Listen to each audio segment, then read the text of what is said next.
My name is Mary Mellor. I come from the UK, the University of Northumbria.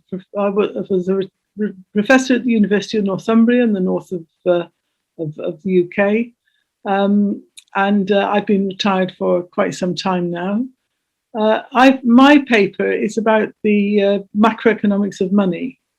I look at the future of money, whether money is a public issue or a private issue. But I've been researching this for more than 20 years. But the origins of my decision to study money stem from my ecofeminism, because it was the externalities, the way that women's labour or body labour, body work, domestic work didn't feature in economic systems, particularly in the attribution of money value. But also the same problem has happened with the natural world. It hasn't been properly costed, or the damage to it, or the fact that it can't be costed. It is beyond price. So it was the ecofeminist movement, the linking of the experience of women in patriarchal societies and the experience of nature in patriarchal and capitalist societies, that led me to think about what was the boundary around beyond which nature and women's labour stood. And that seemed to me to be the barrier of money, the boundary of money valuing. So I decided to study money, and it is not an easy subject, but it's well worthwhile. And I do, anybody who's doing economics for the future, I would beg them to think very carefully about the whole construction and nature of money. So let me begin. Why did I study money? This is what I've broadly said. It's largely been ignored, not only in mainstream economics, but in radical economics. It's seen as a neutral or technical instrument representing the real economy, which is the underlying economic processes. So we haven't got radical theories, a long history of radical theories of money, the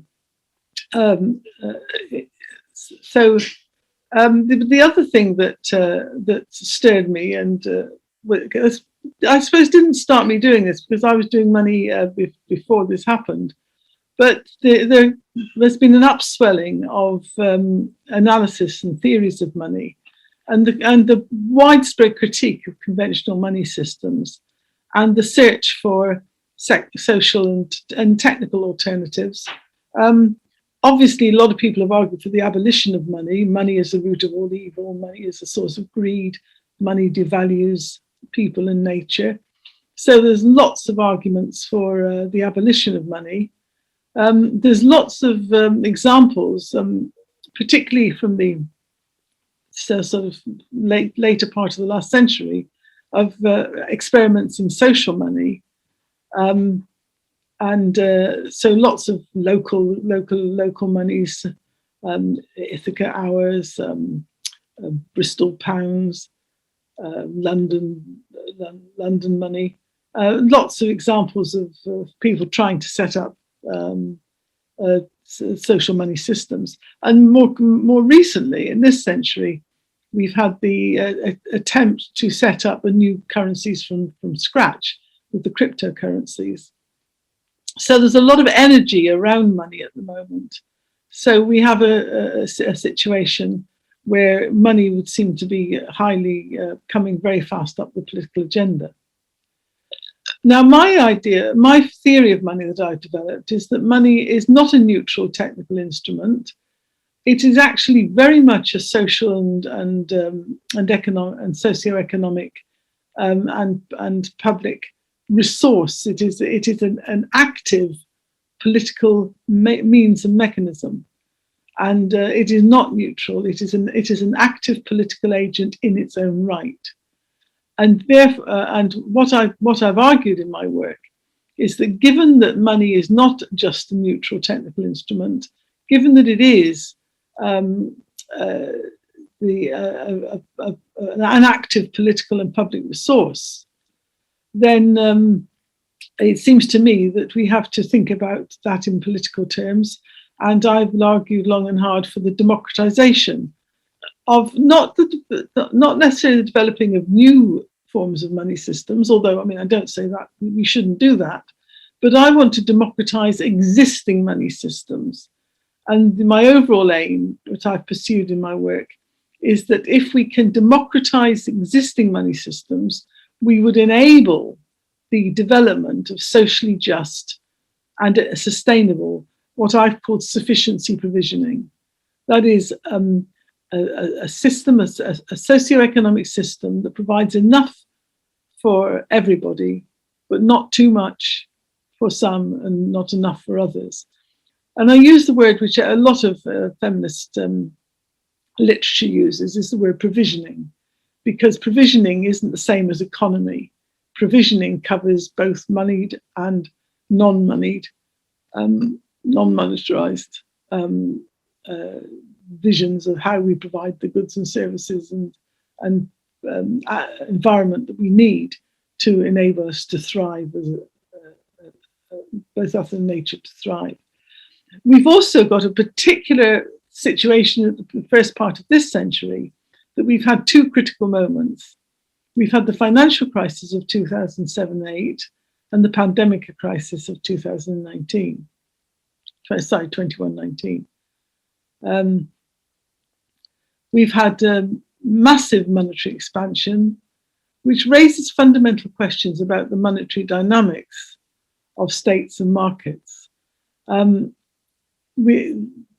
I will come on to talk about, we have an ideology that the money is very much a market system, and the state is not part of that. But the whole experience of the rescues by the public taking control of the monetary supply, which is effectively what's happened, shows that the fact that the public is very much in play as a monetary agency. So part of what I'm doing is rethinking money, rethinking current money systems. And there's a lot of, as I said before, there's a lot of this energy around these ideas, a lot of recent heterodox monetary theory in the last 30 or so years.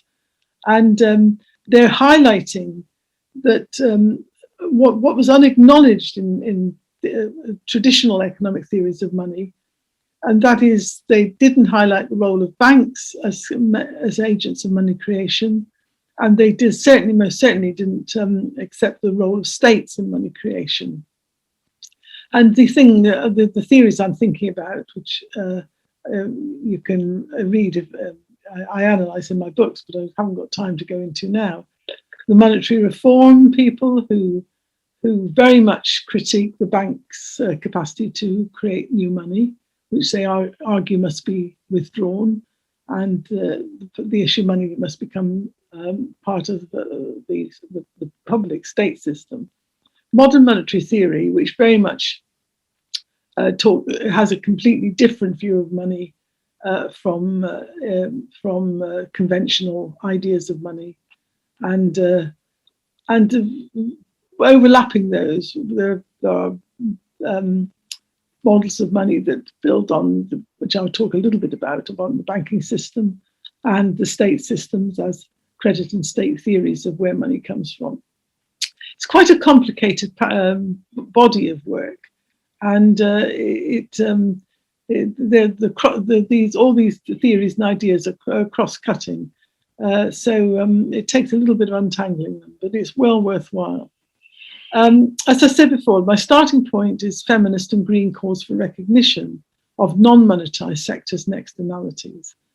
Domestic women's labour, what you could call body work, outside of the market system or even the public economy, and externalities, the damage to nature and the use of the resources.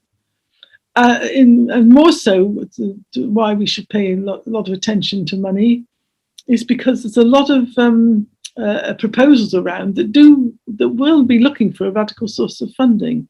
There's many proposals for basic income, the proposals for a Green New Deal. These need a radical new theory of money.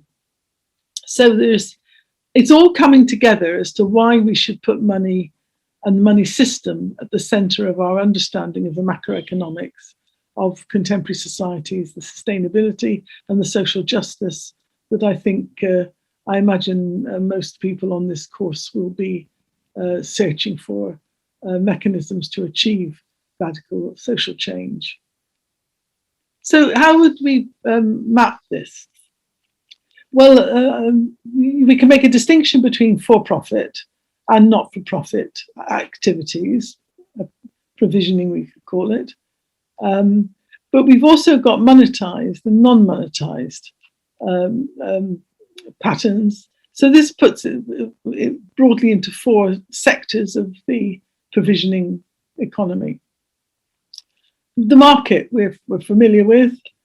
It's for-profit, it's monetized. It's perhaps the most simple to analyze and talk about, and much of our economics has been talking about the market, the monetized for-profit market. Outside of that, if we move across to the for-profit but non-monetized sector, we've got the areas I've been talking about, the externalities, the ecosystem, the damage, the free inverted commas use of natural resources, and the unpaid labor of community work, domestic work, caring work, and the unpaid insofar as this benefits the profits system. Then we've got, if you come down below that, we've got what a lot of the green and radical feminist and green radical thinking is about, the raising up the importance of recognizing the care economy, which is not monetized, and the activities that are not for profit is not the aim of it or is not exploited directly for profit. So the care economy and in the intrinsic value of nature, that nature cannot be monetized or seen, and certainly should not be seen as a source of profit. And then we come to the other sector, which is the not-for-profit but monetized sector, which is the one I've been most interested in. This is the public or social economy that does use money, but it is not for profit. It's monetized for the convenience of organizing the system, really. And I don't know how you could organize a modern economy, a public economy, social economy, even without money as the mechanism of measurement and exchange. It doesn't have to be for profit, but I don't see how you can manage without it. So I think abolition of money systems isn't just not possible. I just want to say one more word about the care economy and intrinsic nature. This is often seen as benign, but I don't think that this is benign. You can have patriarchal or power being exercised, not through monetary systems, not for profit, but you could, for instance, if you think about women's responsibility for what's generally called the care economy now. I've a long time, when I very started working on my ecofeminism, I described some aspects of this as imposed altruism. You're doing something out of love, out of duty, out of loyalty, out of compassion, but the fact that falls more heavily on women's shoulders is not saying that women are just more altruistic than men, but that the economy imposes altruism upon them, because if they didn't do the work, then people would suffer. So I think that they're problematic. Another word about the market. Certainly markets, the capitalist market particularly, is patriarchal. That's been said a lot of times. But I see that as the world, the disembodied and disembedded, the sort of hovering above the other three areas is the market. And I describe this as the area of economic man. But economic man can be female. That is, you can have women who who take part in the market system but have to behave as if they had no domestic responsibilities. They had to become economic man. So to take that, to follow those lines up. Now, one of the things that inhibits our study of money is that there are many myths about money that everybody takes for granted. And this is that, and it's in a lot of the conventional textbooks, even to this day, this appears in textbooks. The claim that money was invented by the market to overcome the limitations of barter exchange. This is very much the example that Adam Smith came up with this idea. It was resurrected by the neoclassicals, and it hovers around the basic traditional textbooks. Associated with this idea of money being invented in part of the market system is that the original and ideal money was based on a commodity with intrinsic value, that is, precious metal, gold, silver. And this sort of ideal that a sound money would be great if we would go back to the real sound money. The image in mind is money is gold money piled up in the Bank of England or in the vaults of the economy. Now, I would argue, like many do argue, that the original ideal money isn't gold and silver, although that's a form of money. It's not the form of money. But in contemporary society, it becomes a bit irrelevant anyway, because however money started, it's degraded from that kind of precious metal notion. In modern society, we've got base metal coin, we've got notes, we've got plastic, we've even got computer codes. So, but despite the fact that the form of money has become drawing on basic elements, it's still seen and claimed by market theory to be like precious metal, in short supply. There's a shortage of money. And therefore, the money system is seen as being in the zero sum. That is, there's only so much money, therefore it's competed for in society. And if someone gets a good deal of money, then somebody else has been robbed. This has been particularly, this isn't worried so much about people getting very rich, but it's worried about the state taking money from the market. So it's more used in the politics of state versus market, particularly in neoliberalism. So neoliberalism then pits states against markets. And this is very much the common sense of the age. Public spending is seen as financed by taking money from the pockets of hard-pressed taxpayers. They're always seen as being robbed. And the implication is that the taxpayers are in the private sector, the wealth creators. So in the zero-sum model, if the bigger the public sector is, then the more damage it does to the market sector. I certainly in the UK, and I dare say in other parts of the world, proposals for public expenditure are denied, and they're denied in terms of the shortage of money. They very often you'll see a politician say, "Well, that's all very well. We all want more care for the elderly, but where's the money to come from?" Or the phrase bandied about, "There's no magic money tree."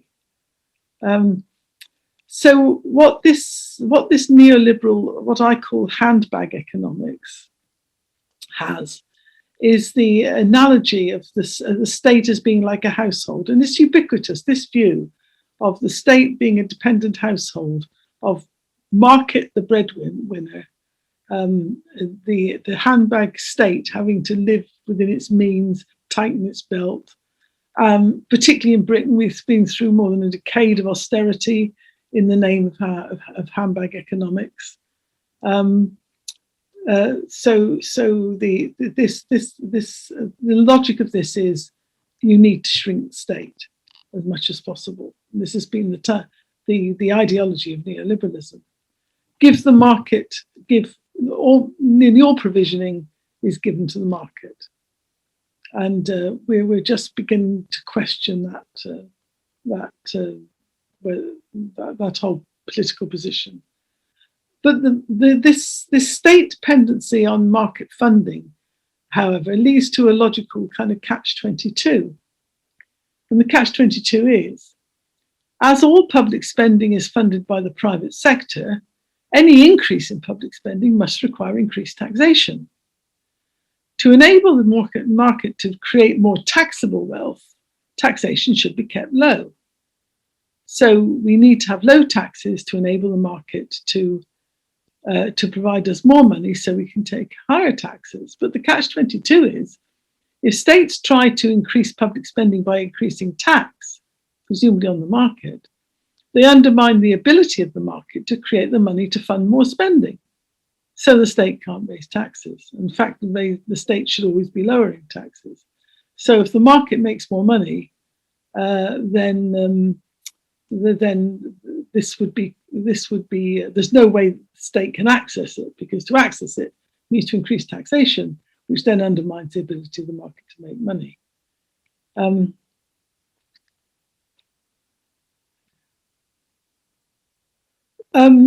lot of my work has been to challenge those myths, and it doesn't take more than a minute or two to look at the situation and break outside of the mindset of the neoliberal modelling, and you find that money is as old as human society, and has taken many forms. Examples are shells, stones, cloths, clay tablets, and many other tangible and non-tangible objects have been used as money. Anthropologists have studied pre-state, pre-industrial, pre-market societies, traditional societies, and have found that almost without exception, they all have something which can act as a yardstick to compare value.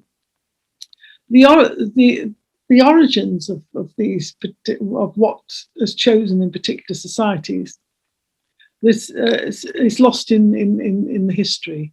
It's just by custom. Most societies have adopted something. It is so ubiquitous that economies, that human societies throughout history have something that does allow them to compare value. Seems to imply that this is something human societies need. You can't have human societies without a means of comparing value. However, for pre-market, pre-state societies, this is not developed in a market system or in a market ethos. The anthropologists find that this money token system, whether they be shells, stones, sticks, or whatever, are used to mark ceremonial occasions, public tribute, or births, marriages, deaths. That they become active in social context, not market context. But the most ubiquitous use, which has been studied widely, is that it's used as compensation or to avoid conflict. So if there's been an injury, if there's been a quarrel, the society could be torn apart by vendettas. So compensation is made using whatever the money or money-like object is measured in compensation. So to have accidentally hurt somebody would be one level of compensation. To kill somebody in an argument would be a completely different level of value. So this would be the comparative value for a small source of social conflict to a large and very important mechanism of avoiding deep social conflict. But the most important thing from anthropology is that there is no historical evidence of barter exchange economies. So the whole theory of the conventional textbook story about markets, barter and gold just is not true, because there's no historical evidence of barter exchange economies. Plus, even coinage, even precious metal coinage, was developed and circulated thousands of years before modern market systems developed. And it was and is to this day seen as being a public responsibility or a public power, the control of precious metal money. So, as I've said before, I see money as a social and political construct. As I've said, the coinage has been mainly controlled by rulers or state authorities. As I will mention later, having money as being public rather than private, or state rather than private, doesn't imply democracy. Rulers can use money ruthlessly and have done. So the earliest use of money, widespread use of money, is Alexander the Great, who used silver coinage to pay mercenaries to enable him to conquer the empire that he assembled. So the use of money, and through history, it's been rulers where precious metal money has been used. It's been rulers or state authorities that control it. Now, most modern money forms, as I said before, have no intrinsic commodity value, although it seems that cryptocurrencies are trying to create one. They're trying to fix a value or develop a value for their money. I have argued that this destroys its ability to be a money, that in fact a money must essentially have no intrinsic commodity value. If it has intrinsic commodity value, it ceases to be money, because it's valued in terms of what values that commodity, and that is money, another form of money. So if you say, what's a dollar worth? A dollar is worth a dollar is worth a dollar. If you want to get past that, you say a dollar is worth so many euros, but that means that the dollar is being measured by the next money form, which is euros. It's a dollar is so many euros, but what's a euro worth? Well, a euro is worth so many pounds. Well, what's a pound worth? Well, a pound's worth so many dollars. And so it goes round in circles. But what is important isn't the intrinsic value of money in the commodity sense, but lots of social value. We trust. The most amazing thing about modern money is, no matter what form it takes, even if it's fragile notes being passed hand to hand, if it's images on your mobile phone, we trust it. We trust that system. We trust it works. There actually is nothing there in the end. There is nothing there bar the trust. There's no gold coins. There's no piles of gold bullion under the central bank. I mean, the system exists because we trust it to exist, and that makes it the most social and public of all our institutions, arguably. And the end point of that is that modern money is not in short supply. New money is created by banks when they lend and states when they spend, and that is the basic findings and development of modern heterodox monetary theory. Banks create money when they lend and states when they spend. And that is key to it. It is not to do with markets and the wealth creators. It is the monetary role of banks and states. So let's look at one of them, the bank money circuit. Bank lending adds to the money supply. and that this is eventually paid back to the banks. The loan is repaid with interest. This creates a position where you have a gap in money creation. Because the banks are always wanting more money back than they actually lend out, they've got to have a forward momentum. They've got to be continually lending new money if old money is to be repaid. So the bottom arrow is bigger than the top arrow, and the system works as long as the banks keep lending, and that's more important than people actually repaying, because it's the continual input of money that keeps the system going. Now, this new theorization that banks create the new money supply when they lend is a challenge to a myth that also occurs in many conventional textbooks. The myth that banks merely link borrowers and savers. They're just a conduit between people wanting to save and people wanting to borrow. And the reason that this impression is given is that people do deposit money in banks. But the origin of those deposits is the question. If the origin of the deposits is from somewhere else, from a money mine or a money tree, then that's a deposit of which the bank could lend out. But in fact, most depositing of money comes directly or indirectly from lending. That is, as people put money into the economy, bring money into the economy through borrowing, it circulates, and the people who get hold of that money as they sell goods and services deposit that in the banks. One of the things that I noticed when in my book, The Future of Money, is that if you look at the amount of money built up in the last part of the 20th century to the boom at the end of that century, and you look at how much new money came into the economy in a country like Britain, it would be almost exactly the same amount of money as people took in mortgage borrowing over that period.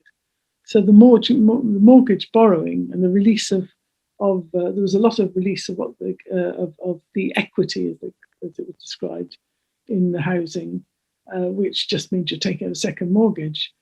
So it was the mainly second mortgage borrowing that led to the boom. So it was borrowing that was behind the expansion of money in the economy. The role of banks has been accepted by the monetary authorities. The Bank of England Quarterly Bulletin in 2014 states quite categorically that the majority of money in the modern economy is created by commercial banks making loans, rather than banks receiving deposits and then lending them out. Bank lending creates deposits. The IMF accepts this, the Fed accepts this, the ECB accepts this. It hasn't percolated through, the reality of this hasn't really percolated through to policy, but the theoretical analysis, the reanalysis of modern money systems has been taken on board by monetary authorities. They just haven't thought through the implications. But the problem with benignly going into bank money creation is that this is destructive in many different ways, as many people have pointed out. Bank money creation, leaving the money supply to be developed and brought into being by people borrowing, people, governments, businesses borrowing from the banking system, which thereby creating new money. Well, this effectively privatizes the creation of money, and that obscures economic power. The power of people to borrow money is the power to create money, which is the power to access and use that capacity to gain economic power. this means, of course, the reason this is economic power is that there's inequality of access to money. It is essentially undemocratic because the bank only is socially unjust because banks only lend to those deemed creditworthy. So you have to be wealthy or potentially wealthy before the banks will lend you money. This has led to very high levels of financial exclusion of the poor, who, if they need money to more money than they have, then they get pushed into the high interest loans and the loan sharks, and the debt burdens so you can get the situation which is where a high interest loan company can borrow money cheaply off the banking system because it's a creditable company, and then use that money to charge high interest loans to the poor. And the wealthy are increasingly using bank lending to enhance their wealth. The level of debt that the very rich, the billionaires or millionaires and billionaires are holding is this trick of borrowing to avoid tax. You don't consume your wealth in your daily living. You borrow money to avoid to offset against the collateral of all your wealth, and then you can offset that borrowing against tax. And this is becoming as charities who work on the basis of social justice are pointing out how the incredibly wealthy are massively avoiding tax. And then you've got the more obvious use of new money creation, leverage buyouts, where speculators buy out a company on debt borrowed on that company. The debt then stays with the company, and the entrepreneurs who bought them out take their management payouts and profits and go on to scavenge another company or another business. And then there's borrowing for pure speculation. This use of creating new money and then speculating has got to be curtailed. It's got to be seen as a source of completely unethical and unacceptable source of power. Bank money creation is ecologically damaging as well, because a money supply based on debt and profit encourages a growth dynamic. Many people argue that this doesn't necessarily automatically mean ecological destruction, but it doesn't stop it. There's no incentive to stop it. There's no monetary mechanism to provide a voice for nature or to take account of externalities, such as the use of natural resources or ecological damage. As monetary transactions are private, potential ecological damage cannot be assessed. Bank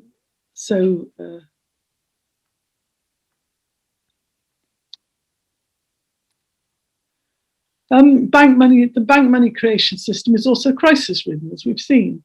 This is because a money system based on debt depends on the willingness of people, businesses, and institutions to borrow and bankers to lend. As we saw in the 2007-8 crisis, the money supply will collapse if people and businesses and institutions can take no more debt or do not see loans as viable.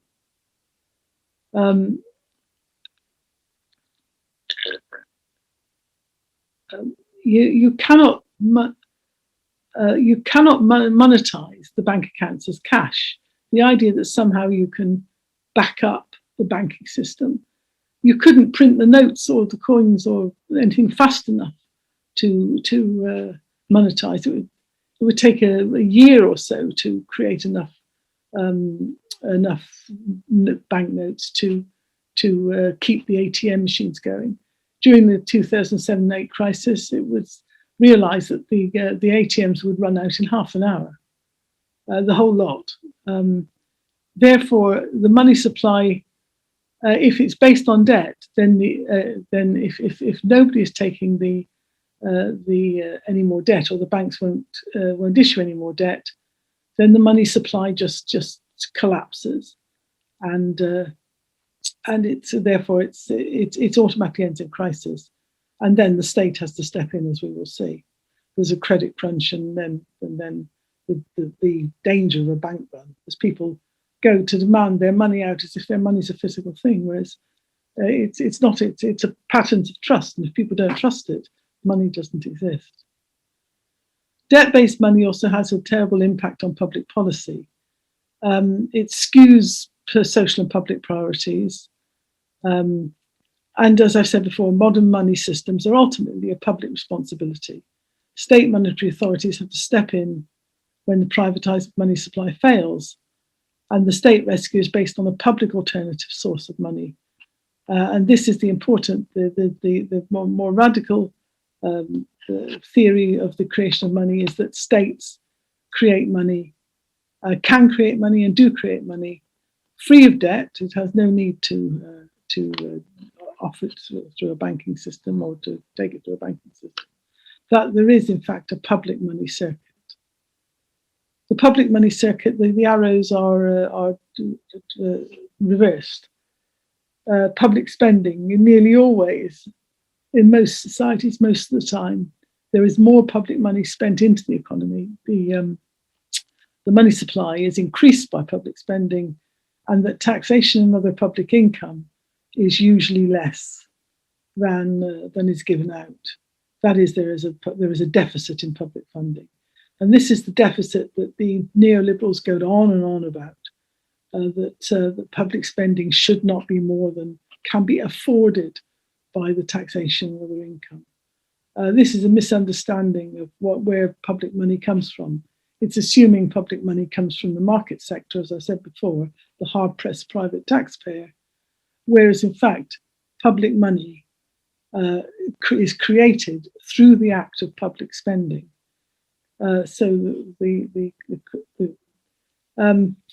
And in understanding public money, the public creation of money, it depends, the circuit, the dynamics of the circuit depends on the focus, where you see the energy of the circuit lying, whether you see it in deposits in banks rather than bank lending, or whether you see it as taxation rather than public spending. In a circuit, it depends where you break the circuit, that you identify the key dynamic elements. So the question arises, does taxation fund public spending, or does public spending create the money supply? I would argue it's the latter. The public spending creates the money supply. So, as I've said, state spending, like bank lending, is in a constant flow, expanding, contracting the money supply. Public spending is not based on the image of a tax-funded piggy bank, where the amount of public spending is determined by the fund of taxation. This talk about balancing the books and all the austerity and rhetoric is just that, it's rhetoric. This is because there are two histories of money, which I haven't got time to go into.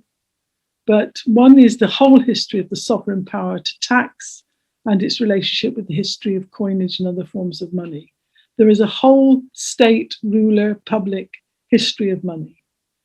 And then there is the bank money story, which emerges much more recently with the origin of modern commercial banks, which is based on the form of money based on not on debt, that is promises to pay, lending and clearing. I've said this, I talk about this in some detail in my most recent book on money. So modern money is an amalgam of sovereign and bank money. The history, the way this happens is that that there is a long history, as I said before, thousands of years of different forms of currency, different forms of money, stones, coins, shells, tobacco, lots of different things. But this long, thousands of years history of sovereign money becomes intertwined with bank money when the bank credit notes that the new commercial banks issued became adopted as currency. And you can see this history clearly in between the pound, the dollar, and the euro. The the Bank of England pound, still says it's a promise to pay, it's a debt. The dollar, under the auspices of the Federal Reserve, describes itself as legal tender. That is, it's a political institution. The euro is purely numerical. It doesn't say the name of the central bank. It doesn't say it's legal tender. It doesn't say it's promised to pay. It is just a numerical note. It has a 5, a 10, a 20, a 50, whatever. It's a purely numerical concept. So modern money then is a political amalgam. And again, this is complex, but it's worth working through. And I do this in all three of my books, but particularly Debt, Democracy, and Money. The commercial banking system becomes part of the state apparatus with the establishment of central banks. This leads to a central bank ambiguity.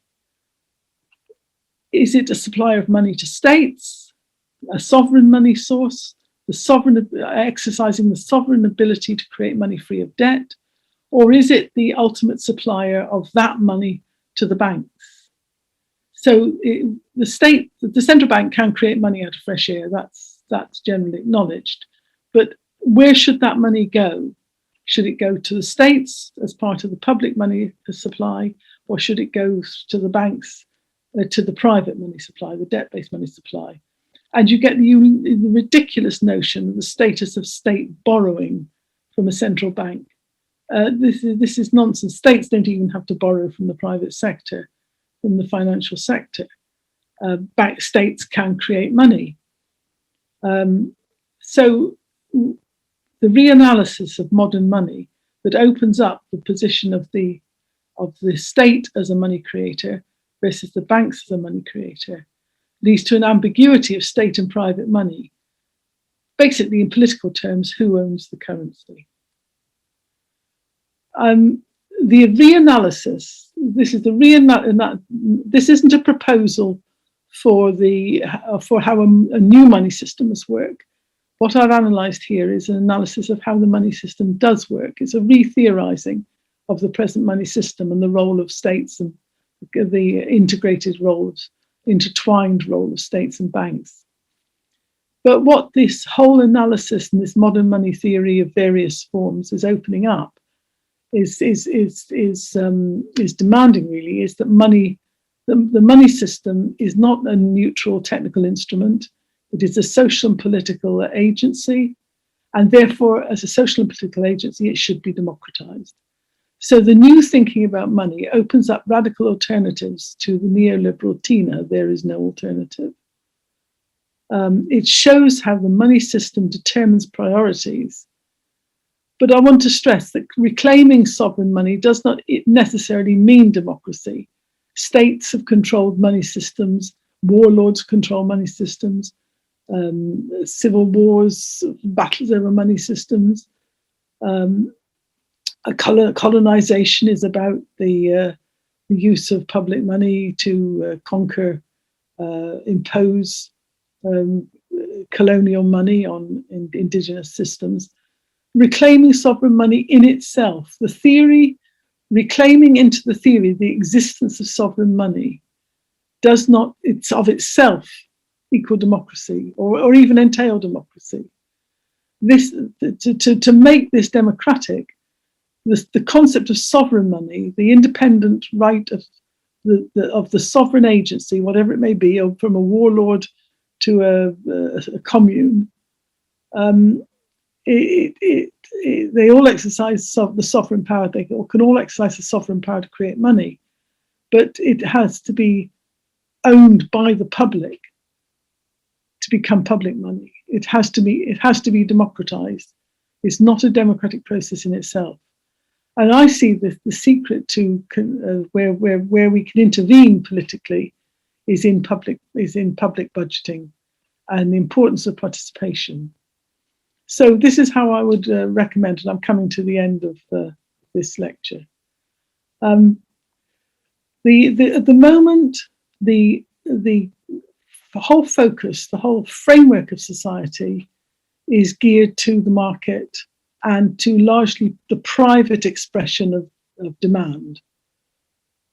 So we're with wants and the power to achieve and set agendas, whereas a democratic economic system, a democratic provisioning system that could be sustainable, sufficiency provisioning, would shift the whole focus of the political framework of the money system to the expression of public need.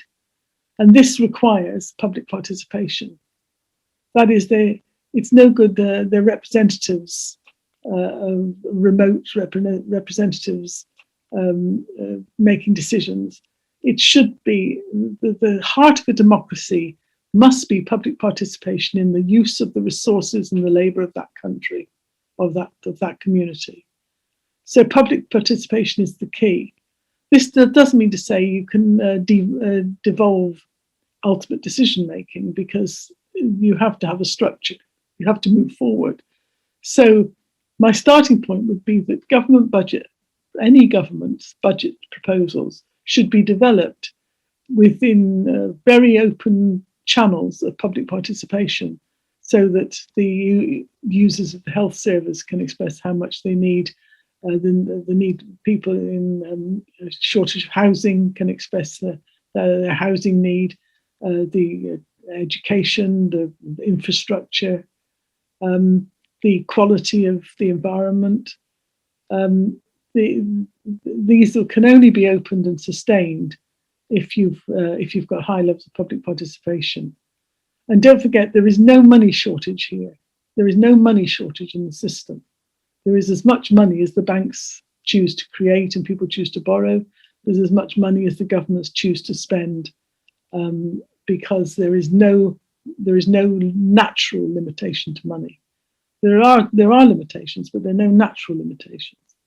So the government must develop its budget proposals with high levels of public participation.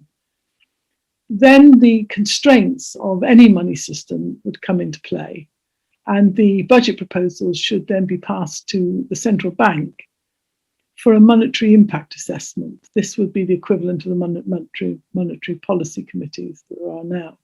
And what the central bank would do is to assess whatever the amount of money the public, in collaboration with the government, has proposed. The central bank would assess that monetary impact on the market, because the balance isn't between taxing and spending. That is the one presented by neoliberalism. The balance is between the state and the market, publicly circulated money, and the price-led market system. So the central bank would do a monetary impact assessment.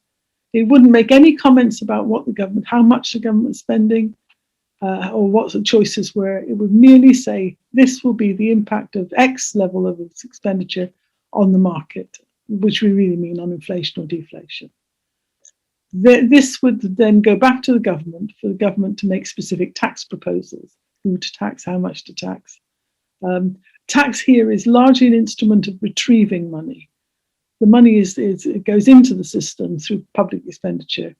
It will eventually filter its way through to the market, and it needs to be soaked up either within the public payment of taxes through the public sector, or payment of taxes through the public and private system.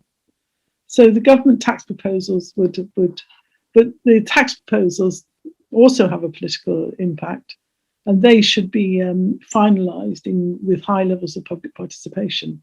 Who and where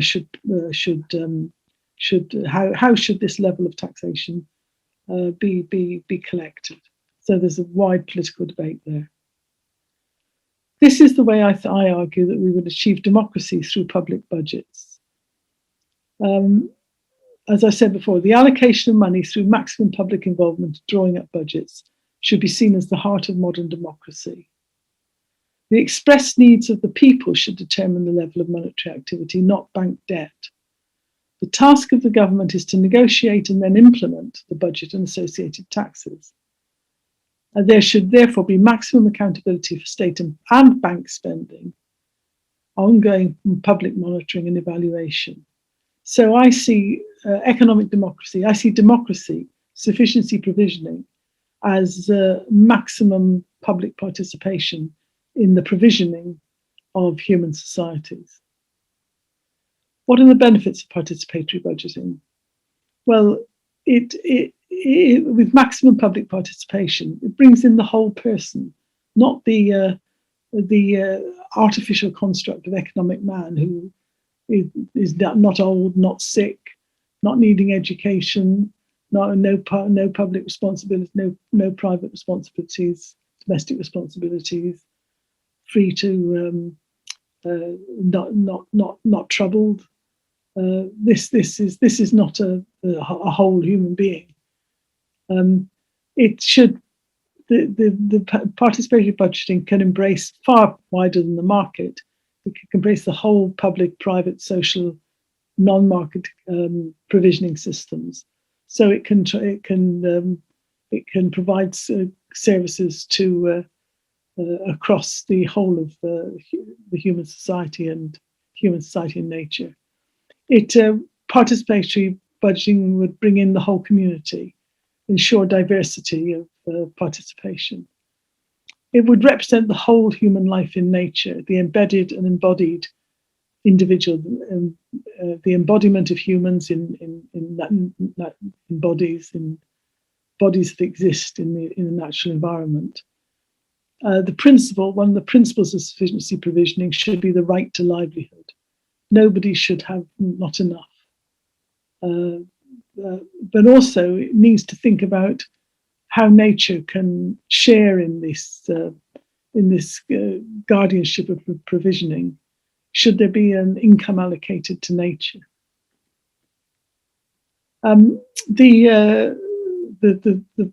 If you put forward these ideas, you will immediately have the response from conventional economists. Will public money creation cause inflation?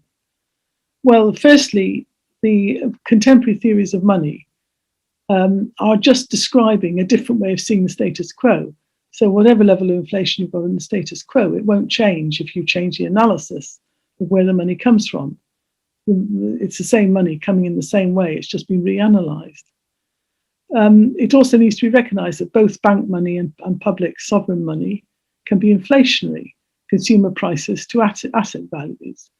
When bank money is inflationary, it normally means increasing things like house prices, which is seen not as inflation, but as capital growth.